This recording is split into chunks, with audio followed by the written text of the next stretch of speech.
One quiet afternoon at Chase Bank in Rockview, a middle-aged woman in worn-out clothes and scuffed leather shoes walked slowly into the grand lobby. Cassie Monroe, her brown hair a tousled mess, her sun-weathered eyes sharp and steady, spoke in a cold, unwavering voice. "This bank belongs to me." Laughter rippled through the lobby. Employees and customers, polished, impeccably dressed, looked at her as if she were some cheap joke. Stephen Miller, a towering security guard, moved forward with the clear intention of throwing her out. Despite the waves of contempt directed at her, Cassie remained calm. As Stephen's hand brushed the grip of his pistol in warning, Cassie silently opened the faded cloth bag slung over her shoulder. No one laughed anymore. The air inside the bank thickened, almost suffocating. Cassie's gaze swept across the crowd, calm, sharp as steel. That afternoon, the lobby of Chase Bank had been awash in quiet luxury, sunlight streaming through tall glass windows onto gleaming marble floors, reflecting off tailored suits and polished leather shoes. It was a space reserved for the powerful, a world where surface politeness masked invisible walls of class and privilege. When the doors swung open, a cold gust slipped into the cozy space, and every head turned toward the woman who entered.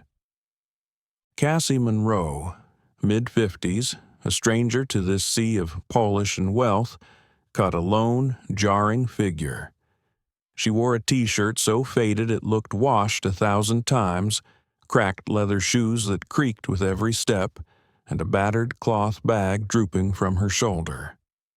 Her brown hair, disheveled, framed her gaunt face, partly shadowing her sun-darkened eyes, an expression both calm and cutting, as if she didn't even see the crowd in front of her. For a few seconds, silence reigned. Then came the whispers. "Who is that woman?" "A homeless person, probably." "How could someone like that even get in here?" Mocking laughter rolled through the lobby like a small, scornful wave. Stephen Miller, buzz-cut, stone-cold expression, stepped away from his post at the door, disgust written all over his face. His powerful hand instinctively touched the pistol at his side, a show of force. He strode toward Cassie, ready to drag this troublemaker out. But just as Stephen lifted a foot to advance, Cassie Monroe stopped at the center of the grand hall. She lifted her head and stared directly into every mocking eye pointed at her. One deep breath, one suspended moment. And then she spoke, cold, clear, and fearless. "This bank is mine." The words cracked through the silence like a thunderclap. Laughter died midair. Wealthy customers, gleaming name-tag employees, even Stephen Miller, everyone froze, stunned, unable to believe what they had just heard. Then a louder wave of laughter burst out. "Did you hear her? Unbelievable. This Chase Bank, hers, someone like her?" A blonde teller behind the counter whispered snidely to her colleague. "Maybe she thinks she's at a soup kitchen." Stephen sneered and quickened his pace, his hand now fully gripping his pistol. His voice barked with contempt and command. "Get out. Don't make me use force." Cassie didn't move. She simply exhaled, slowly, and gently removed the worn cloth bag from her shoulder. Everyone held their breath. The grand lobby, moments ago a place of polite affluence, now buzzed with a taut, cracking tension. Cassie's eyes moved slowly across each face, not a flicker of fear, not the slightest tremor. Her sun-worn eyes, deep and cold as tempered steel, seemed to challenge every soul who had rushed to judge her. Stephen took another step. The pistol at his side gave a metallic click under his palm. A chill draft curled through the marble hall, making women in expensive coats shiver, but Cassie stood utterly still. Slowly, she knelt down and placed the battered bag on the gleaming marble floor, moving with the deliberate grace of someone conducting a solemn ritual. "Enough!" A man's voice cut through the crowd. James Temp, the manager of Chase Bank Rockview, finally stepped forward. In his early 40s, tall and lean, wearing a perfectly tailored suit and slicked-back blonde hair, James carried the polished, distant confidence of a man born to rule. His pale blue eyes scanned Cassie briefly, then flicked a subtle signal to Stephen to stand down. "We'll handle this quickly," James murmured under his breath to the security guard. Then, with a polite but glacial smile, he approached Cassie, leaning just close enough for his words to remain private. "You're wasting the time of some very important people. If you don't leave immediately, we'll be forced to take stronger action." Cassie lifted her head and met his gaze. No anger, no fear, only a quiet, piercing clarity. And with a voice steady enough to shake the foundations, she replied, "I'm not here to cause trouble. I'm here to reclaim what was stolen from me, this bank." This time, the lobby fell into total, suffocating silence. No more laughter, only wide eyes, doubtful stares, and somewhere in the crowd, a flicker of unease. Cassie Monroe straightened her back, one hand resting gently on her battered cloth bag, as if preparing to reveal a secret buried for too long. She knew. This was only the beginning. The air inside Chase Bank seemed frozen solid. Stephen Miller, his hand still resting on his gun, stared at Cassie Monroe like a hawk, as if waiting for the slightest movement to justify action. The customers, who moments ago had been impatiently waiting in line for their transactions, now forgot entirely about their business. Every eye in the lobby locked onto the middle-aged woman who had dared to do the unthinkable, challenge one of Rockview's most untouchable symbols of power. Under the weight of 100 stares, Cassie Monroe remained completely calm. Slowly, she knelt beside her battered cloth bag, her long, weathered fingers carefully loosening the worn knot. Her movements were deliberate, reverent almost, as if performing a sacred ritual. No one dared laugh anymore. Even Stephen narrowed his eyes, trying to figure out what game she was playing. Cassie lowered her head, the strands of her dark brown hair falling over her forehead, hiding part of her expression. Yet, when her gaze swept slowly across the room, her eyes gleamed, cold, sharp as a blade honed under the light of a winter moon. That look sent a chill down more than a few spines. Stephen muttered a curse and took another step forward. His voice was low and full of threat. "I'm not going to say it a third time, old lady. Drop whatever that is and get out." Cassie slowly rose to her feet, still gripping the bag tightly. Her eyes, steady and fearless, locked onto Stephen, the man twice her size, armed and heavy with authority. But her voice, when it came, was calm and certain, resonating through the tense lobby. "I didn't come here to cause trouble. I came to reveal a truth your people have tried to bury for nearly 30 years. She didn't have to shout. She didn't need to posture. The quiet force of her words alone silenced the entire room. From across the lobby, James Temp clenched his fists behind his back, his jaw tightening. He quickly scanned the crowd, then glanced at Stephen, giving a subtle shake of his head. Stephen gritted his teeth and reluctantly loosened his grip on the gun. "Let her finish her little performance," James whispered, low enough that only Stephen could hear. "Then we'll deal with it." Cassie took a deep breath. She knew she was standing alone against an entire system built on lies and silent complicity, but that was exactly why she refused to show fear. She slowly knelt again, unzipping the battered cloth bag. From inside, she pulled out an object that made the entire room go deathly still. A thick, worn leather ledger, its corners frayed, its spine cracked by time. The faded gold lettering on the cover, still barely visible, read, Chase Bank Ledger, 1995. James Temp flinched visibly. Nearby, a clerk dropped a pen with a sharp clatter that echoed unnervingly through the marble hall. Stephen narrowed his eyes, suspicion flashing across his face. He stepped forward again and barked, "Put that ledger down." "Now?" Cassie didn't respond. She hugged the ledger tightly to her chest, as if guarding a piece of her very soul. Then, with a voice steady and firm, she addressed the entire lobby. "This is the original ledger of Chase Bank, unaltered, unedited, with no names erased." She paused, letting the words settle heavily over the crowd. Her gaze, sharp as a razor, sliced through the stunned faces around her.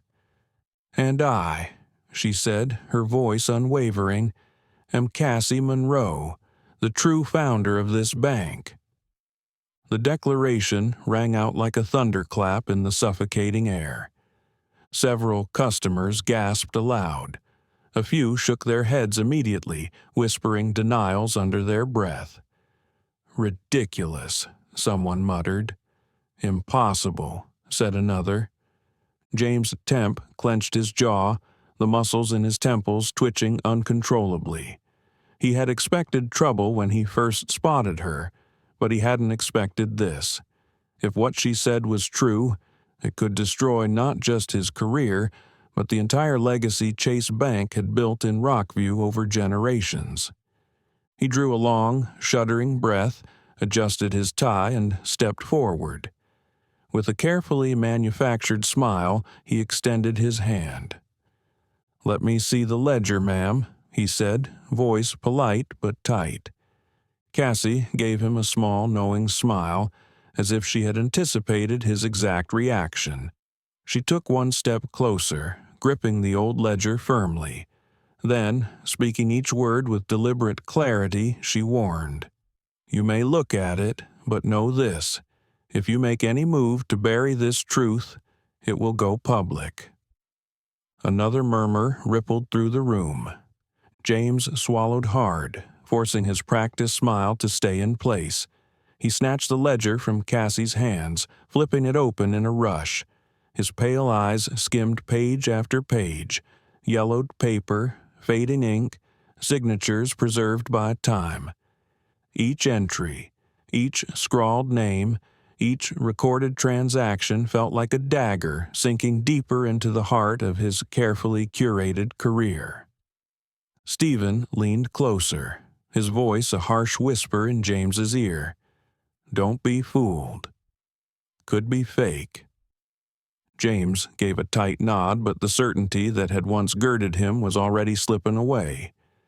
Cassie Monroe stood there, silent but unshaken, as if facing down a fortress with nothing but the truth in her hands. And from the far end of the hall, a young woman watched her intently. Emily Carter, one of the tellers, stared at Cassie, not with suspicion anymore, but with something new beginning to bloom in her eyes. A flicker of belief. The air inside the Chase Bank lobby grew heavier, as if the entire room had stopped breathing. James Temp kept flipping through the pages of the old ledger, each line of faded ink, each recorded figure, striking him like a cold slap against the pride he had once carried so confidently. There it was, the first signature, Cassie Monroe, clear, deliberate, right beside John Williams, the man the bank's history had always praised as its sole founder. James gripped the ledger tighter, his knuckles whitening as if he could crush the truth with his bare hands. Standing beside him, Stephen Miller leaned in and hissed urgently, "We need to do something, fast. We can't let her tear everything down." Cassie Monroe, still rooted in the center of the grand hall, unshaken by the attention, took a single step forward. Her voice rang out, clear and firm. "I didn't come here to beg. I came to reclaim what's rightfully mine." The crowd remained stunned. A thin, middle-aged woman at the back of the line gasped, "Is she serious? A woman founding a whole bank like this?" A sharply dressed man shook his head with a scoffing laugh. "Fairy tales. If it were true, why haven't we heard of Cassie Monroe in over 20 years? Cassie heard it all, every whisper and sneer, but she showed no sign of wavering. She locked eyes with James Temp and spoke, her voice low but cutting. "This bank was my lifeblood, but because I was a woman in a world built to favor men, they stole it from me, through deceit and the silent complicity of those who knew better." James clenched his jaw, feeling the heat of anger and confusion boil inside him. In a sudden motion, he slammed the ledger onto the counter, the sound echoing like a gunshot through the frozen room. "Your words," James said, drawing a long breath to steady himself, "are just one side of the story. The history of this bank is well documented. Chase Bank has been under the Matthews family's stewardship since the 90s. No one ever mentioned you." Cassie smiled, a bitter, almost pitying curve of her lips. "History," she said quietly, "is written by the thieves, James Temp." James's face stiffened, his facade cracking. Behind the counter, murmurs broke out among the staff. Josh, a young employee barely a year into his job, leaned toward Emily Carter and whispered, "She sounds real. I've never seen Temp this rattled before." Emily said nothing, but her heart was pounding. Cassie moved to the counter, calmly placing another bundle of documents on the polished marble surface. Her voice carried through the lobby, heavy, unyielding. "These are the legal documents. Partnership agreements, founding records, every proof of original ownership. And, more importantly, the papers that expose how John Williams and the Matthews family colluded to alter the records and erase me from the bank's history." James Temp paled. Stephen Miller lunged forward, reaching to sweep the papers away. But Cassie caught his wrist mid-motion, her eyes sharp as blades. "Touch this evidence," she said coolly, "and you'll be facing criminal charges for tampering with legal property, young man." Her voice was so icy, so precise, that Stephen froze, veins standing out on his neck as he slowly backed down. Cassie turned to address everyone in the lobby, her gaze sweeping across the gathering crowd. "I don't expect you to believe me right away. I only ask that you witness this, because after today, the truth will no longer stay buried." Some customers started quietly pulling out their phones, cameras flickering on in shaky hands. The news was spreading, faster than anyone could contain. James Temp, even as panic coiled inside him, knew that any attempt to silence her now would only worsen the disaster. He inhaled sharply, then spoke to Cassie, his voice cold as ice. "We will need to verify all of this thoroughly." Cassie nodded without hesitation. "I've waited nearly 30 years, James. A few more days won't matter to me." She lifted her chin, her eyes blazing, not with anger, but with a calm, relentless force that seemed to challenge the entire crumbling edifice around her. Cassie bent down slowly, her sun-weathered hands gripping the frayed drawstring of the old cloth bag. She pulled it open with a gentle tug, the soft rasp of fabric breaking the thick silence of the room. Even the smallest sound seemed deafening against the tense hush that gripped everyone present. Every eye in the lobby was fixed on her, breaths held tight with anticipation. She opened the bag. From inside, Cassie pulled out bundles of aged money, paper bills yellowed by time, bearing the old Chase Bank logo, the ink faded and blurred by the years. The bills were worn, their edges frayed, a living relic of a time few in the grand hall had ever witnessed. A soft gasp rose from somewhere deep in the crowd. Stephen Miller stared wide-eyed, stunned into disbelief. Emily Carter leaned toward Josh, her voice barely a whisper, trembling with awe. "My God, those bills, that logo hasn't been used in decades. There's no way they're fake." Josh swallowed hard, feeling his heart hammer against his ribs. Cassie calmly laid the bundles of money out on the transaction counter, her gaze sweeping across the room like the blade of a knife. Cold, exacting. Her voice cut through the heavy air, each word carving itself into the room's stillness. "This is the initial capital I saved to build this bank. Not photocopies, not second-hand stories, living proof." James Temp approached hesitantly. He picked up one of the bills between his fingers, handling it as if it might shatter. The paper was thin and brittle, carrying the unmistakable scent of age. And there it was, the Chase Bank logo from its earliest days, a design long since retired and buried deep in the bank's forgotten archives. "This can't be," James muttered under his breath. Cassie tilted her head, her voice laced with a sharp, mocking edge. "Can't be? Or you simply don't want to believe it?" Stephen growled, stepping forward. "It's just old money. You could have found it anywhere." Cassie gave a dry, exhausted laugh, void of warmth or humor. "If it's just old money," she said evenly, "why has no record of that logo ever appeared in your archives? Why is my name, the woman who sacrificed her youth to build this place, missing from every version of your so-called history?" No one answered. The silence grew heavier, almost oppressive. Cassie reached into the bag again and pulled out another item, a yellowed file folder clearly aged by time, the title stamped across it in faded letters. Chase Bank, Founders Partnership Agreement, 1997.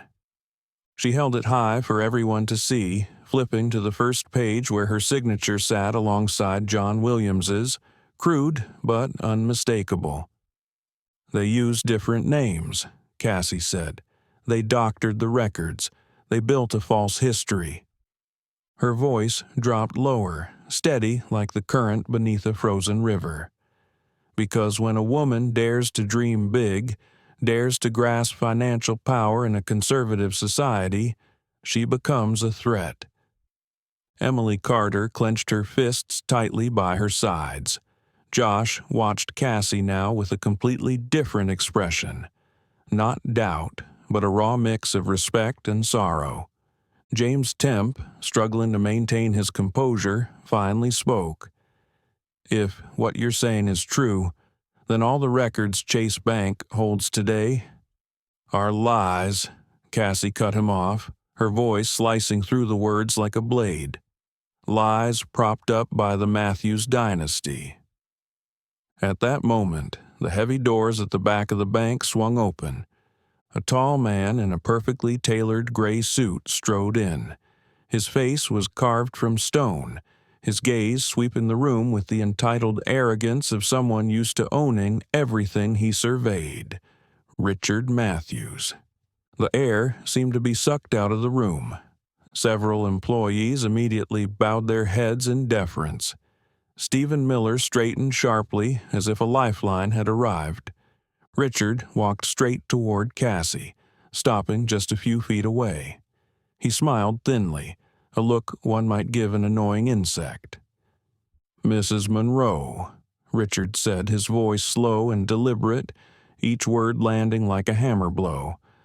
"I suggest you think very carefully before continuing this farce."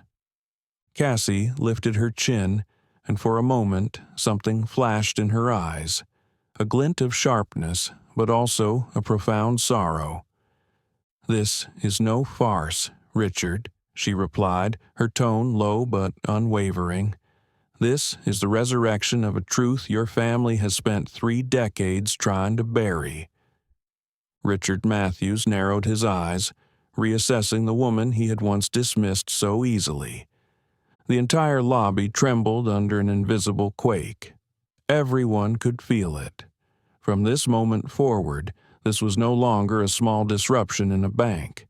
It was a battle between truth and power, between a woman erased from history and a financial empire determined to silence her. Cassie Monroe, the woman they had once ridiculed, now stood as immovable as a mountain, small, solitary, but utterly unshakable. The undercurrent in the air grew stronger with every breath.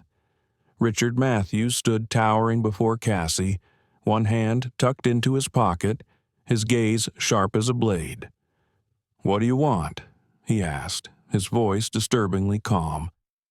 Cassie looked him straight in the eye, unwavering. "I want my honor restored. I want those who stole history to be held accountable." Richard chuckled dryly, shaking his head. "Honor? You think a few faded bills and a stack of dusty papers can bring down an empire?" "I don't need to bring it down," Cassie answered instantly, her eyes piercing straight through the armor of his arrogant power.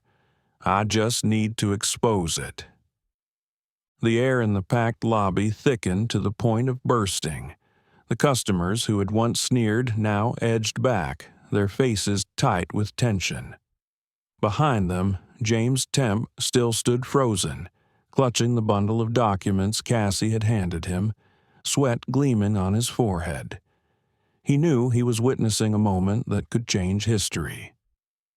Richard slowly circled Cassie, like a predator sizing up its prey. "You think your words will matter in court? You think the public cares? They don't want the truth, Cassie. They want safety, comfort. They want to believe in a name they've trusted for generations. Chase Bank is Matthews. It always has been." Cassie stood still, her face unreadable, as if every verbal dagger thrown her way had hit its mark but left no blood behind. After a long beat, her voice rose, steady, resonant, like a great bronze bell tolling in the silence. "Faith, built on lies, never lasts." Richard paused for just a fraction of a second, a small crack flashing across his frozen expression. Cassie carefully spread out her evidence on the counter, stack after stack of documents, original contracts, each bearing faded seals and ink-stained signatures. She pointed firmly at the pages. "I, Cassie Monroe, co-founded Chase Bank with John Williams in 1997.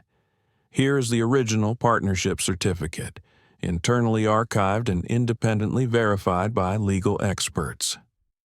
And here," she turned the page, "are the unauthorized transfer documents John Williams signed after colluding with the Matthews family. None of them carry my signature. Every piece is a fabrication." Richard smirked. "Proof? Who verifies any of this?" Without flinching, Cassie drew another sealed envelope from her bag.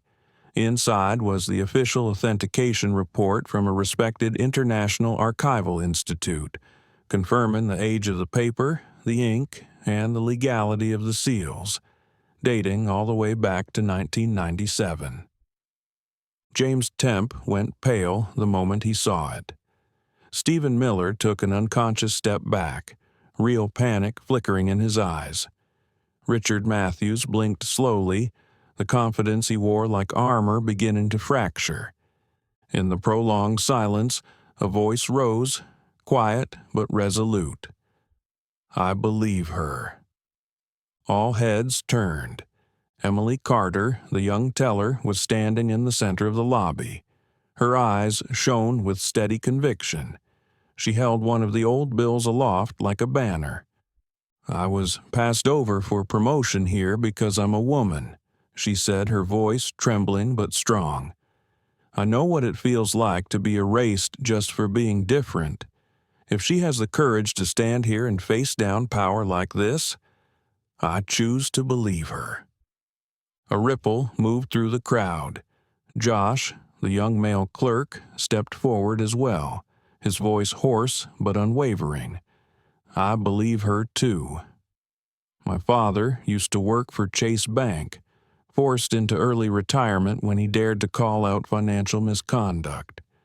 I saw with my own eyes how this place treats those who refuse to stay silent. I believe Cassie." Their words cracked the walls Matthews had spent decades fortifying. Cassie stood tall, no longer stiff with defense but filled with a deep, quiet peace, like a warrior who had finally found her allies on a ravaged battlefield. Richard Matthews took half a step back. He understood now. This battle, whether fought with money or lawyers, would not extinguish the flame Cassie had reignited in the hearts of ordinary people. Cassie turned toward James Temp. "Mr. Temp," she said, her voice calm but commanding, "you have two choices. Continue to be part of the lie or stand with the truth." James clenched his fists, his face torn with inner conflict. 1 second, 2. Then slowly he nodded. "I will do the right thing." The words rang through the lobby like the first bell of an incoming storm. The lobby of Chase Bank fell into a silence so thick it seemed even sound itself held its breath. Cassie Monroe, standing at the very heart of the storm, spoke slowly. Her voice was low, but it carried to every corner of the vast hall. "I'll tell you what really happened." Her eyes seemed to drift far beyond the cold glass walls, back to years few here could even imagine. A blurred memory rose like mist. Rockview at the close of the 20th century, a town still steeped in prejudice, a world not yet ready to hand power to a young woman. Cassie had been just over 20 then. Her eyes shone with fire.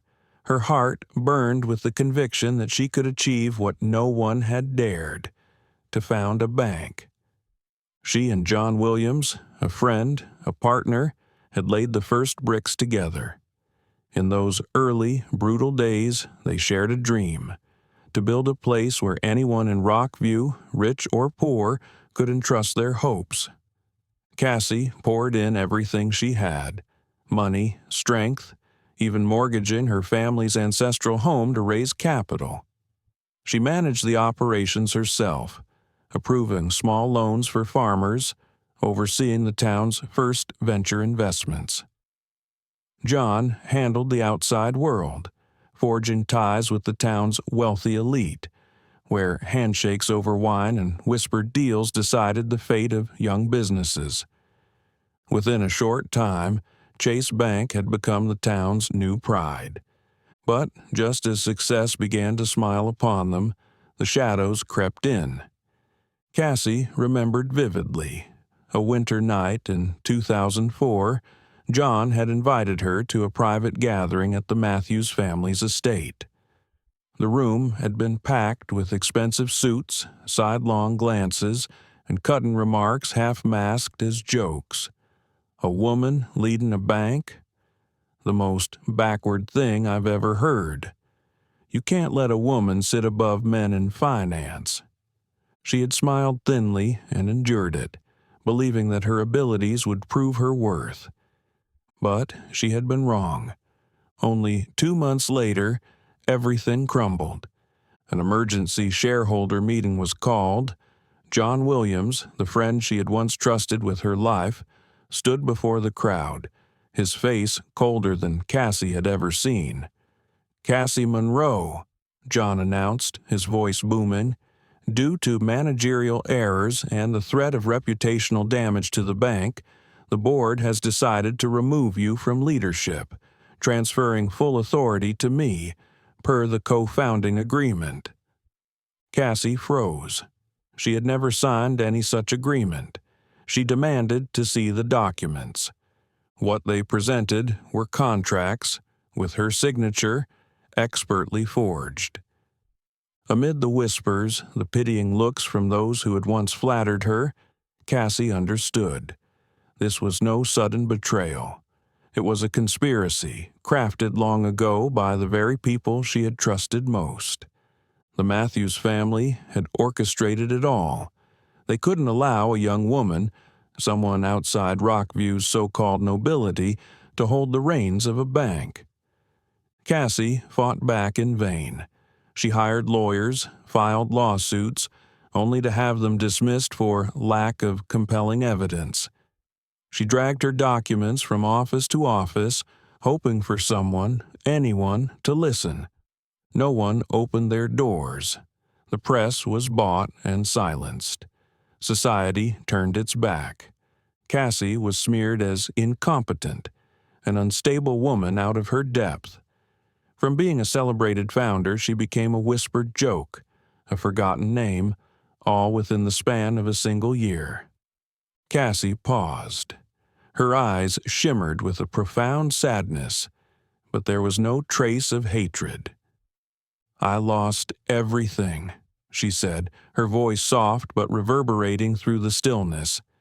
"My family, my friends, my honor, my career, my faith in justice." A silence even deeper than before stretched across the room.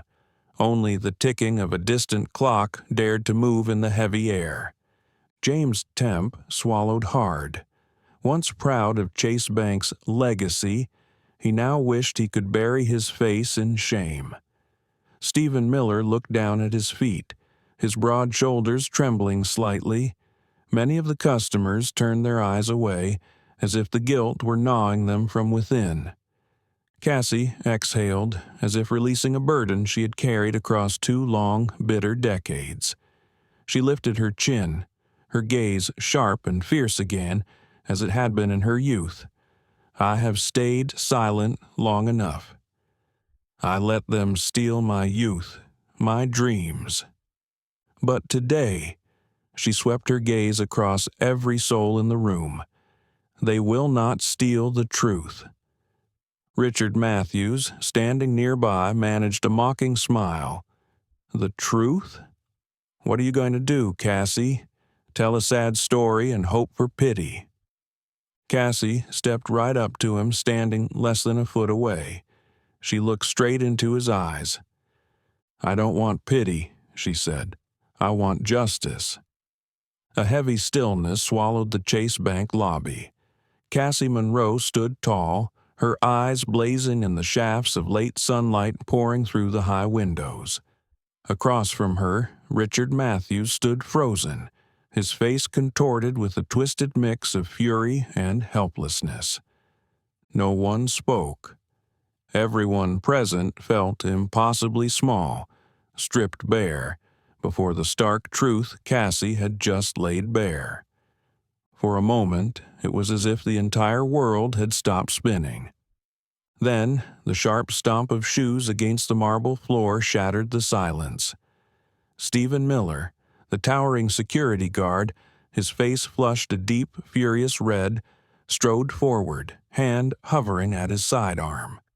"Enough!" he roared, his voice raw and cracking from being held back too long.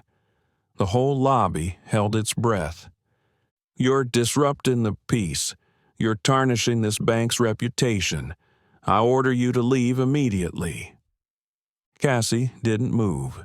She faced Stephen's storm with calm, her small frame as unshakable as a cliff against raging winds. "I'm not disrupting," she said steadily. "I'm reclaiming what was stolen from me." Stephen hissed through clenched teeth. "Stolen? You think this circus is proof?" He yanked the safety off his gun with a metallic click that pierced the suffocating silence. Some customers let out small gasps, instinctively backing away. Emily Carter clamped a hand over her mouth in horror, while Josh clenched his fists, his eyes burning with outrage. James Temp turned ghostly pale. He rushed forward, reaching out to stop Stephen. "Stephen, calm down." "This isn't the way," James cried. Stephen shoved his hand away, wild-eyed. "What do you want, James?"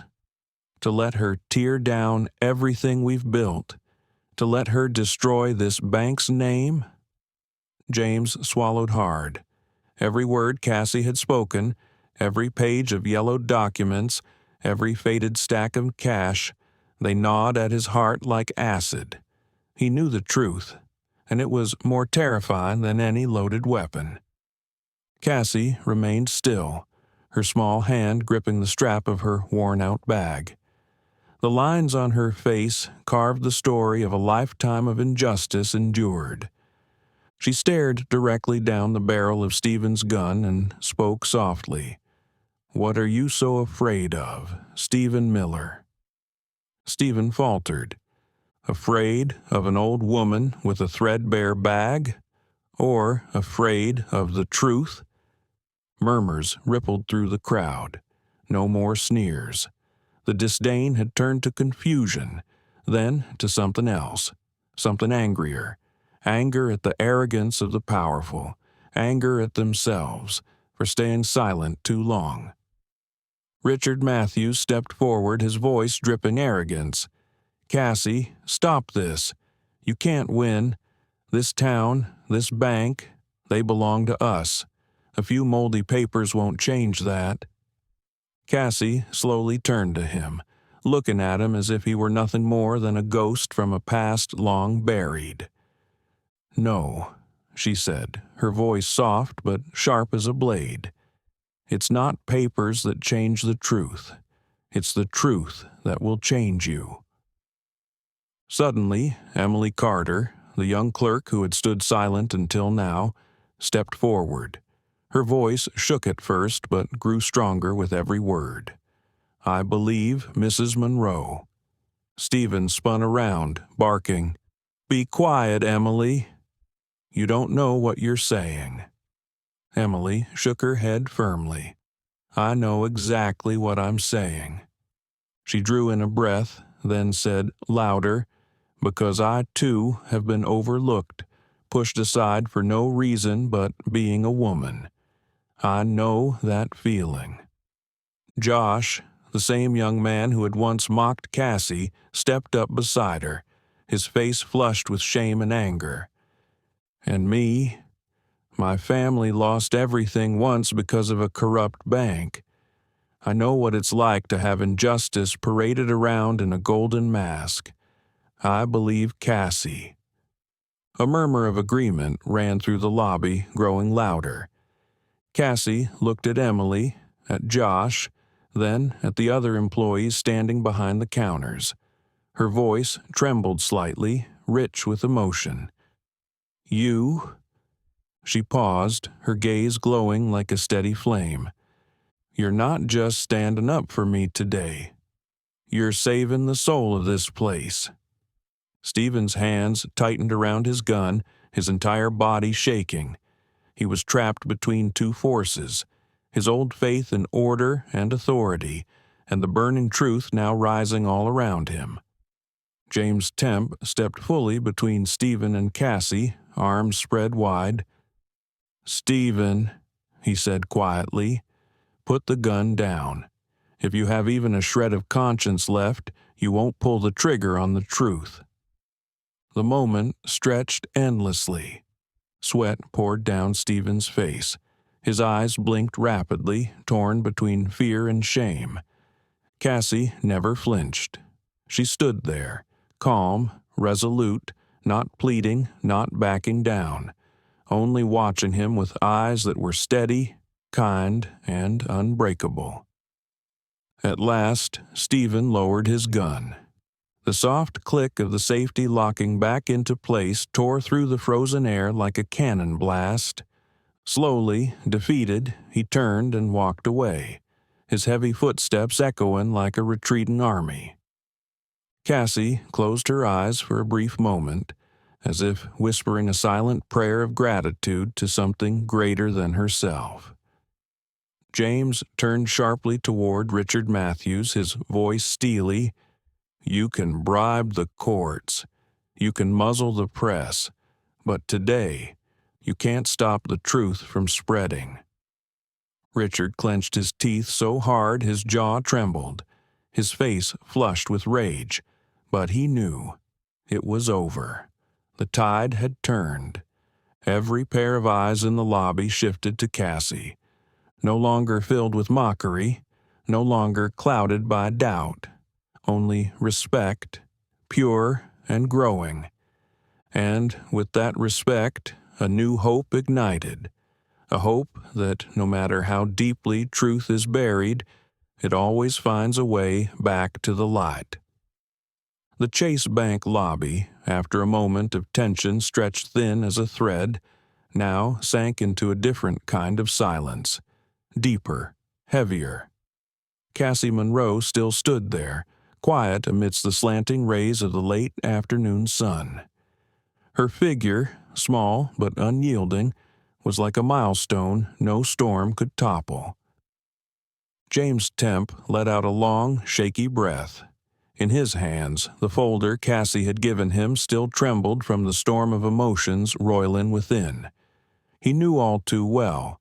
One step forward, one word of acknowledgement, and everything he had built, his reputation, his position, his career, could vanish into thin air. "James," Richard Matthews growled from behind, his voice laced with icy menace, "remember who put you where you are." James clenched his fists. Oh, he remembered. He remembered the lavish parties thrown by the Matthews family, the syrupy promises, the discreet handshakes behind every glittering contract.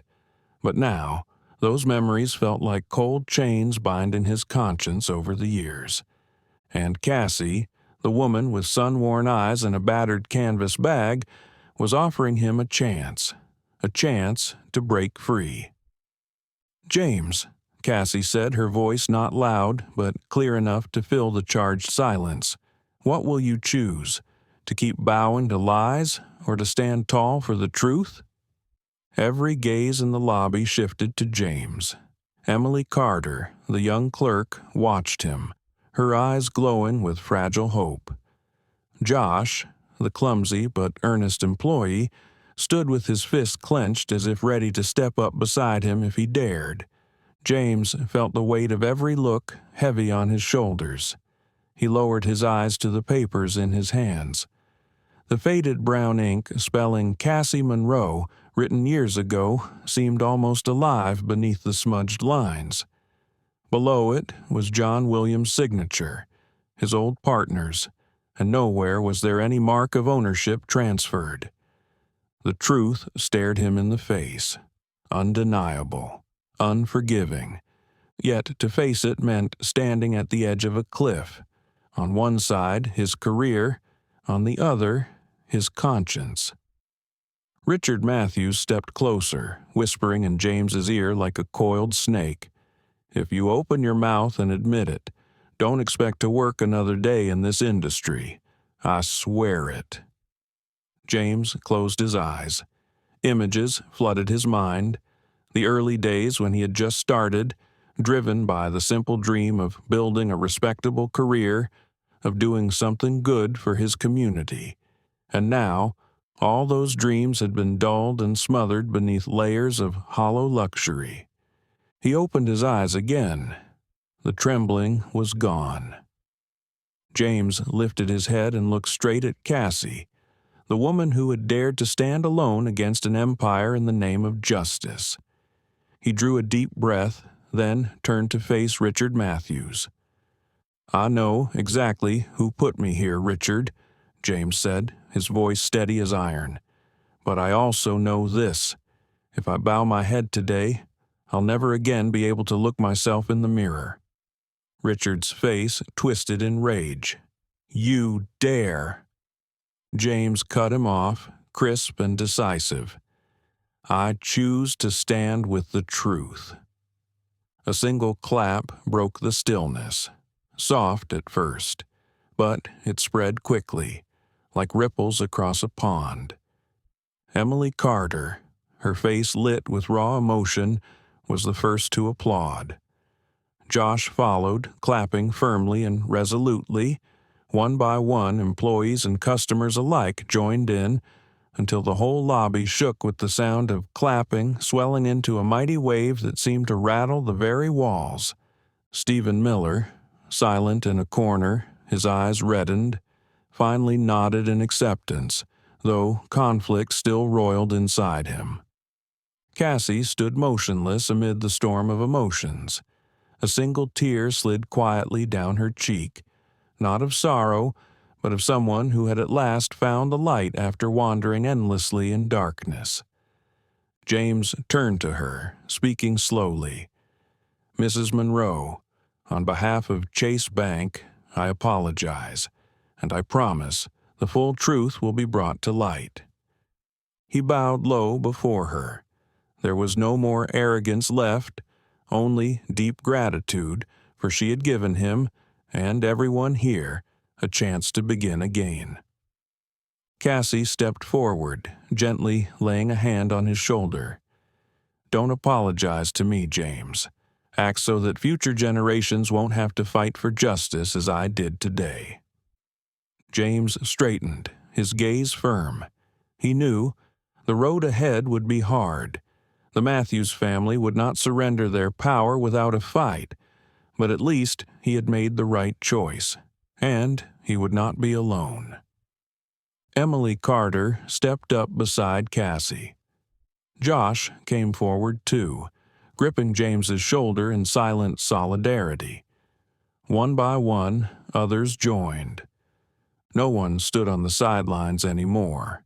They had all chosen a side, the side of truth, the side of justice, the side of Cassie Monroe. Outside, the sky had turned to deep hues of dusk. The last rays of sunlight painted the heavens with fierce streaks of orange and crimson, like blood and fire. An old chapter had closed, and a new one, a chapter of courage and justice reborn, had just begun at Chase Bank. And Cassie, the small woman who had refused to yield, was the torch lighting its way. A day after the upheaval at the Chase Bank lobby, the town of Rockview no longer felt as peaceful as before. News of Cassie Monroe and the stunning confrontation spread like wildfire. Local newspapers and small television stations, once only familiar with covering farmers' markets and community fairs, now splashed bold headlines across their front pages. Chase Bank faces asset seizure allegations. Mysterious woman challenges the mighty Matthews family. A truth buried for over 2 decades? In a modest, weathered apartment, Cassie sat quietly in front of an old television. She held a cup of hot tea tightly in her worn hands, feeling her heart still pounding beneath her sun-weathered skin. Across from her, Emily Carter sat, her eyes bright with fierce determination. "Mrs. Monroe, are we going to keep fighting?" Emily asked. Cassie looked up at the young woman. A trace of warmth flickered in her eyes. "My dear," she said with a soft chuckle, "this isn't just about me anymore." Meanwhile, at the Matthews estate, Richard Matthews slammed his fist on a marble table. "Do they think a penniless old woman can bring us down?" He flung the newspaper to the floor, barking at his private lawyer, "Clean it up. I don't care how. Silence her." Richard's face burned red with rage, but deep in his eyes, fear had begun to flicker. He knew all too well. If this case reached court, if the past was dragged into the light, not only the reputation of Chase Bank, but the entire Matthews financial empire could crumble. Back at Chase Bank, James Temp called for a closed meeting. The familiar conference room no longer buzzed with discussions of profits. Instead, the air was thick with tension, as if awaiting judgment. James stood before the staff, his gaze unwavering. "I will file charges in court. Chase Bank must be held accountable." Murmurs rippled through the room. Some senior employees, those tied to the Matthews family, shook their heads in dismay, worried about their careers, their lifetime investments. But in the eyes of others, Emily, Josh, the younger employees, a silent brightness stirred. They understood. An old era was crumbling. After the meeting, James found Emily lingering alone in the hallway. He approached and asked gently, "Why are you still here?" Emily smiled a little shyly. "I just wanted to say thank you." Then, hesitating, her voice heavy, she added, "Actually, I was once denied a promotion simply because I'm a woman." James stood frozen. He had never truly considered it. In his polished world, discrimination had crept in, silent and unchallenged. Emily continued slowly. "Mrs. Monroe gave me hope that injustice can eventually be made right." James looked at her, his gaze softening. He placed a rare, sincere hand on her shoulder. "Thank you, Emily. I won't let things go back to the way they were." Later, Josh found Cassie after hours. The young man, awkward but genuine, fumbled for words before blurting out, "Mrs. Monroe, I'm sorry." Cassie smiled warmly, the setting sun casting gentle lines across her face. "You have nothing to apologize for," she said. Josh shook his head. "I thought you were just a troublemaker, but after reading the documents, I realized." He hesitated, voice trembling. "When I was a kid, my family lost everything because of a corrupt bank. I hated lies, but I almost fell for one again." Cassie spoke softly. "No one is born knowing everything, Josh. What matters is choosing the right path once you see it." Josh looked up, and in his eyes there was no doubt left, only steadfast faith. A few days later, the preliminary hearing was officially announced. The entire town of Rockview held its breath.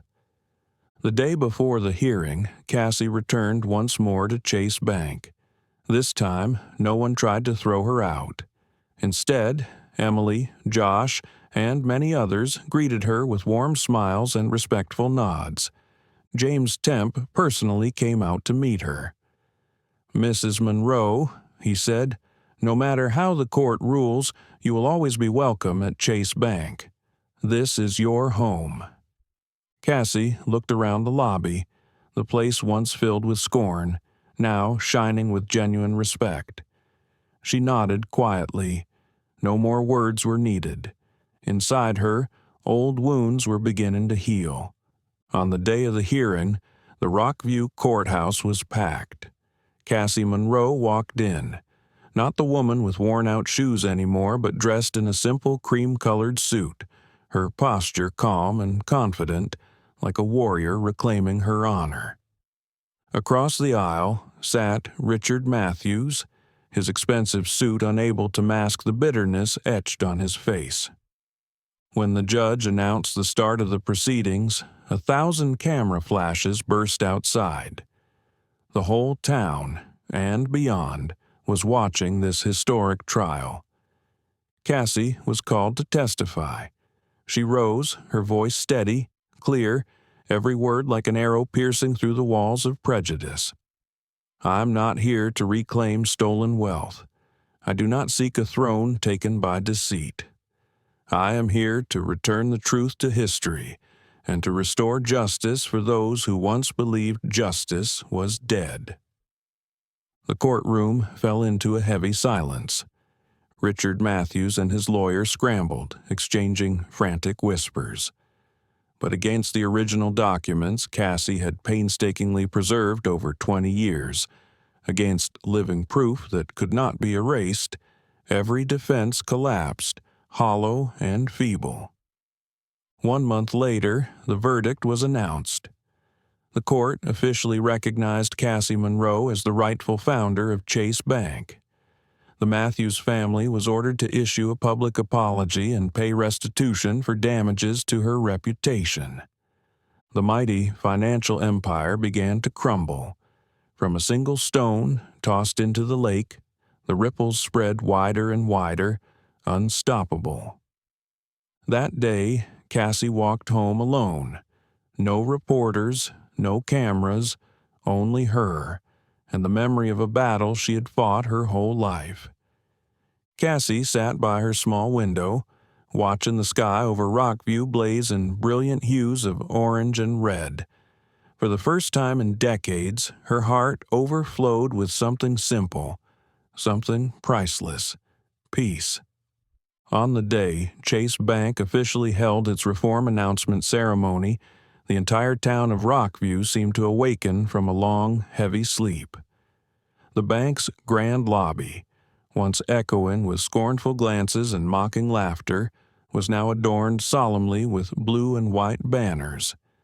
A giant banner hung across the main wall, honoring the founder, Cassie Monroe.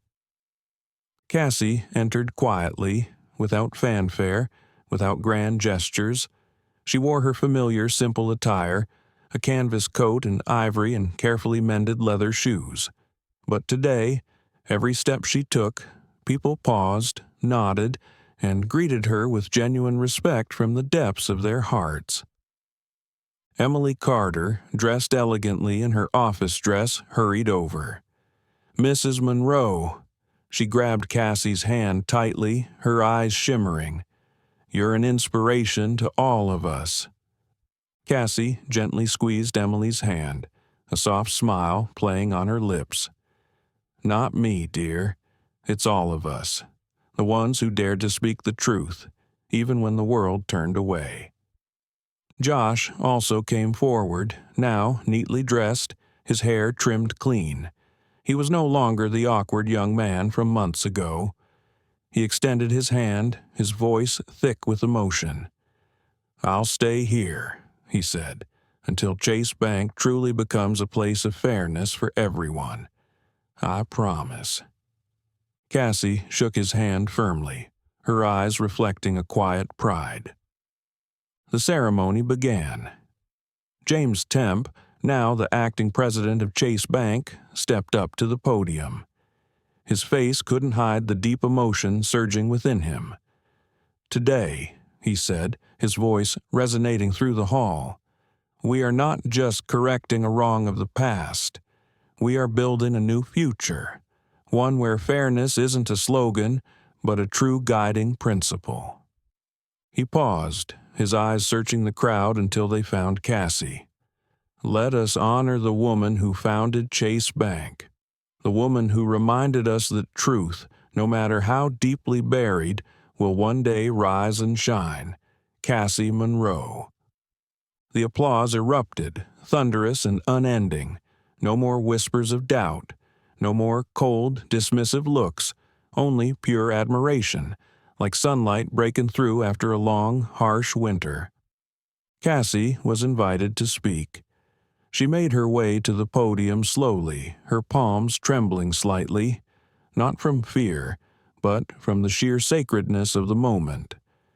She stood there, small but unshakable, her deep brown eyes holding the vast sky of memories. "I never thought I'd see the day I would stand here," Cassie began, her voice warm and steady. "I lived over 20 years in silence, carrying a truth the world refused to hear. There were days I wondered if it was worth it, if anyone still cared about justice when money and power always seemed to win." She paused, sweeping her gaze across the room. "But today, I know the answer is yes. There are still those who believe in the truth. There are still courageous hearts, willing to pay the price to rebuild justice from the rubble of lies." Cassie bowed her head lightly to the crowd. "I don't need a monument. I only need a generation to understand this. Justice is never given freely. It must be fought for, protected, and preserved every single day." Another round of applause thundered through the room, vibrant as rolling storms. After the ceremony, Cassie quietly stepped outside. The sky over Rockview was a rare, perfect blue, with wispy clouds drifting lazily above the peaceful town. Cassie stood on the steps of the bank and drew a deep breath. A feeling of profound release flooded through her body, through every breath, every heartbeat. "It's finally over," she whispered to herself. But deep down, she knew. This wasn't merely the ending of an old chapter. It was the beginning of a new journey. A week later, Cassie received a special invitation. Emily Carter knocked on her small apartment door, holding an official letter. "Mrs. Monroe," Emily said, her voice bright with excitement, "the Rockview City Council would like to invite you to serve as an advisor for the Community Financial Reform Program." Cassie was taken aback for a moment. Emily smiled encouragingly. "We need someone with a heart like yours to guide the next generation." Cassie accepted the letter, her hands trembling slightly. A single tear rolled down her cheek. Not a tear of sadness, but a tear of pride and hope. Elsewhere in town, Richard Matthews sat silently in his office. The Matthews empire was now drowning in lawsuits, investigations, and public scandal. Richard stared at an old portrait of his ancestors hanging on the wall, his face tightening. "Just one woman, and she destroyed it all," he whispered bitterly. But deep in his eyes, for the first time, there was a painful flicker of understanding. That what is built on lies cannot stand forever. Rockview was changing, slowly but surely. Chase Bank began implementing new transparent policies. Young employees like Emily and Josh were given more voice, and progressive ideas found a place to flourish. From a symbol of old injustice and elitism, the bank was slowly becoming a new beacon of hope and trust. And somewhere, in every meeting, in every decision made, the name Cassie Monroe was spoken with deep reverence. One late afternoon, Cassie wandered through the town square. She stopped before a newly erected statue, a small bronze figure depicting a middle-aged woman holding an old ledger close to her chest. At the base, simple words were engraved: "Cassie Monroe, Keeper of the Truth." Cassie stood still, her hand reaching out to touch the cold metal, which somehow felt warm against her skin. She looked up at the sky, ablaze with the fiery colors of sunset, and in her weathered eyes a light burned, steady, undying. Cassie knew that the road to justice would always be long and treacherous, but she also knew this: once the flame of truth is lit, it will burn forever, through every generation. No power, no lies, no passage of time could ever extinguish it. Thank you for standing with us today. If you found this story meaningful, don't forget to like the video, share it with someone you believe could use a little inspiration, and subscribe to our channel for more true, moving stories like this one.